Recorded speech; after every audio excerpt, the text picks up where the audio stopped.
a special giant joy rally today at Ogg Memorial Stadium, honoring that intrepid space explorer, Colonel Cotton.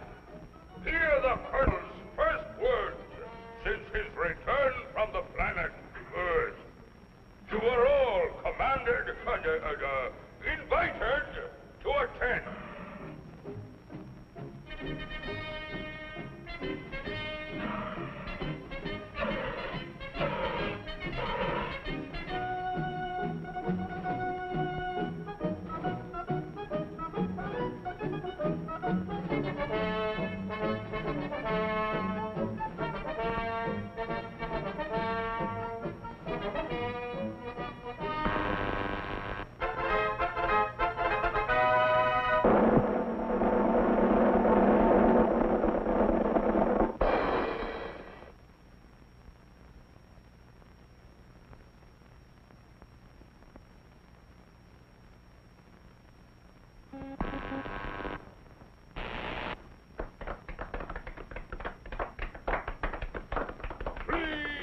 Please, thank you for this unsolicited testimonial.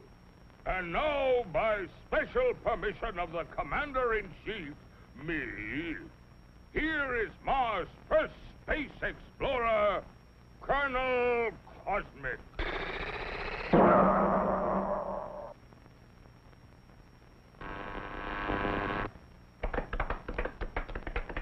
I can't tell you how happy I am to see your smiling faces once more. First, let me say that this trip was made possible only by our dauntless chief, Ogg the Magnificent, introducer of Ogg Power, which runs most of our industry, and inventor of Ogg Speed, which doubles the original Ogg Power. A short time ago, the master was having trouble with the state limousine. He had, of course, developed the Ogg-explosive charge. But it was inclined to get a little out of hand, just slightly. And, of course, there was always the problem of friction. Parts rubbing together, heating up, and causing all sorts of trouble.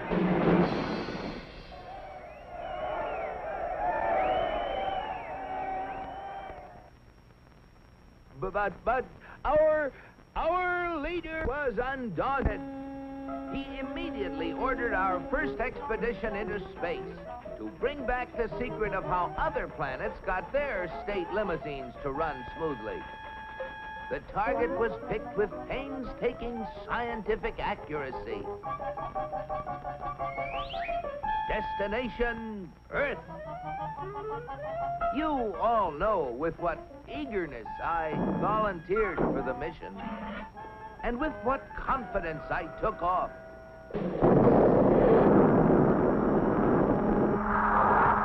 I took careful bearings and set out for my goal. It seemed no time till I was approaching a country of Earth called, the United States of America. I set her down like a feather.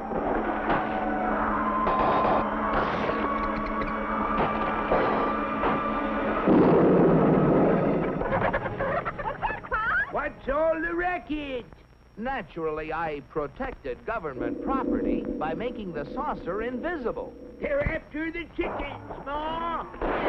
And though the natives showed great interest in me, I decided to make myself invisible, too. Seeing moving lights in the distance, I headed for them. What phenomenal luck! I had landed close to what seemed to be an endless procession of state limousines. They moved quickly, and yet with fantastic smoothness. I just had to get a closer look at one of those Earthmobiles.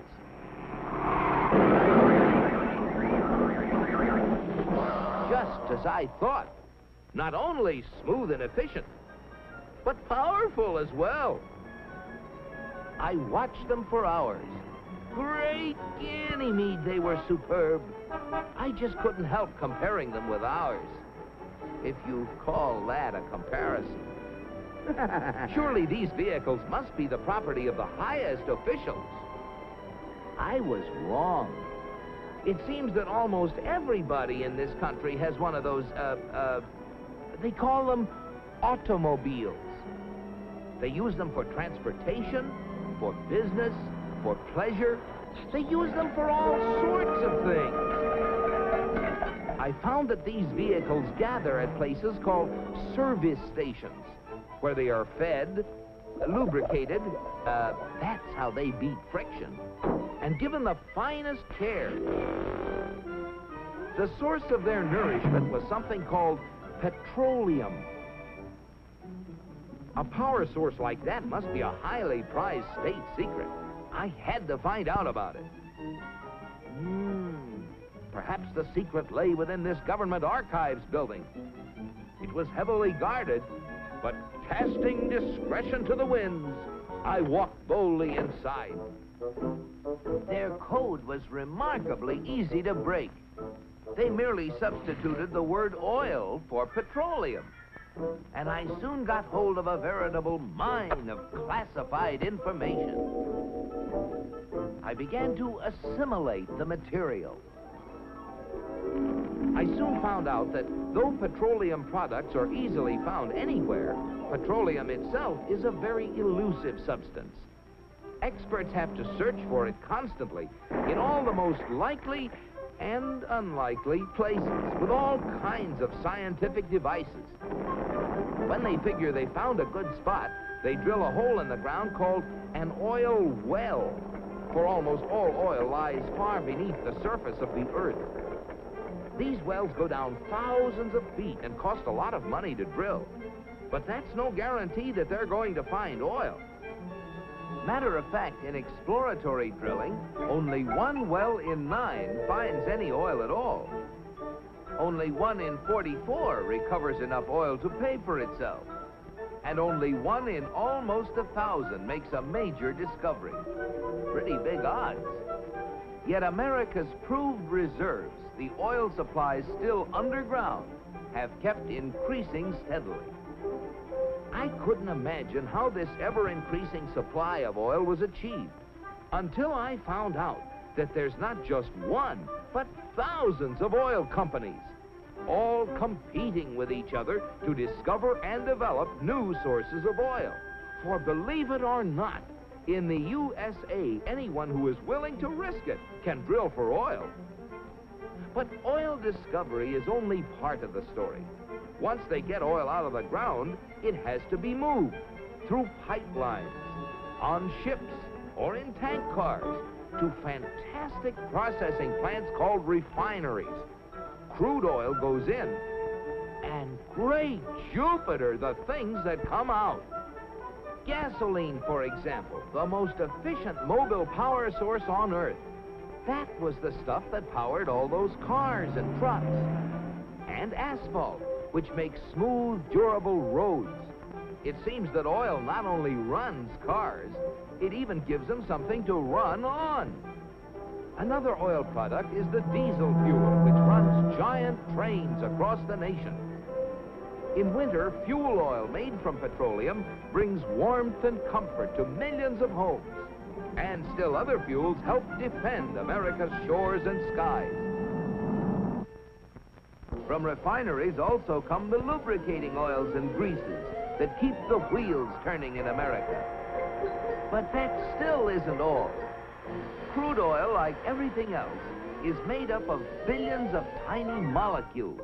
And using the magic of research, oil companies compete with each other in taking the petroleum molecule apart and rearranging it into, well, you name it, fabrics, toothbrushes, tires, insecticides, cosmetics, weed killers, a whole galaxy of things to make a better life on Earth. And you know, it isn't just oil companies that try to outdo each other, competing for the customer's dollar. The same story is true of almost every successful business enterprise in America. The result? A higher standard of living in the USA than in any other country on the whole planet. last, the secret was mine.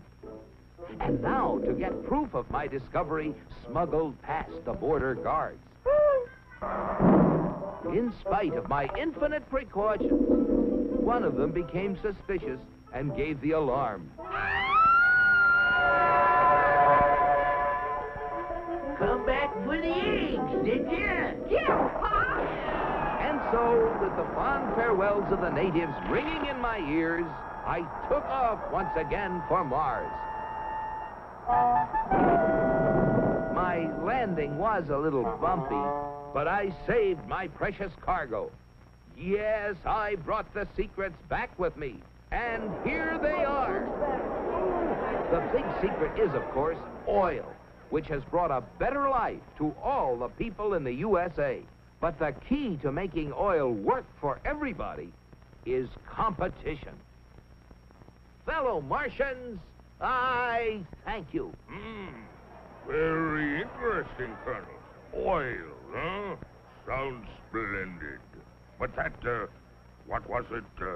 Competition. Not our kind of thing at all. Why, competition is downright un-Martian. Oil? We'll have oil for everybody. That's what we need. Oh, boy, oil.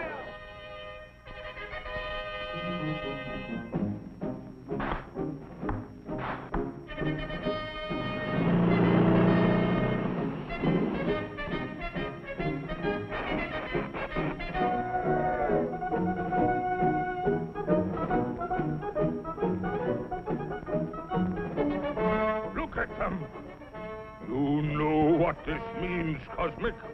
You bet I do, Ogg. It means that you're through. So why don't you get lost? Yes, the real secret is not only a great source of energy, but also the freedom to make it work for everybody. And if you have both of these things, any goal is possible. It's Destination Unlimited.